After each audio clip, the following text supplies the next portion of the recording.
என்னை வெகு தூரம் கூட்டி செல்லடி, பன்னிசையில் பாடங்கள் மாற்றி சொல்லடி. கன்னி உந்தன் மனக்கூண்டில் என்னை தள்ளடி, கண்ணசைத்து அங்கேயே வைத்துக் கொள்ளடி.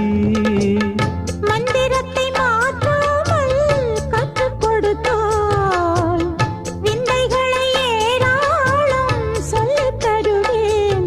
உந்தன் செல்ல மொழியினிலே உள்ளம் கொள்ளையடிப்பதும் ஏன், துள்ளி துள்ளி வரும் நடையில் மனம் மெல்ல துடிப்பதும் ஏன்.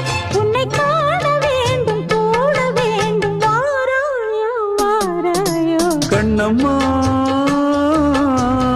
காதல் என்னும் கவிதை சொல்லடி, உன் பிள்ளை தமிழில். கண்ணம்மா காதல் என்னும் கவிதை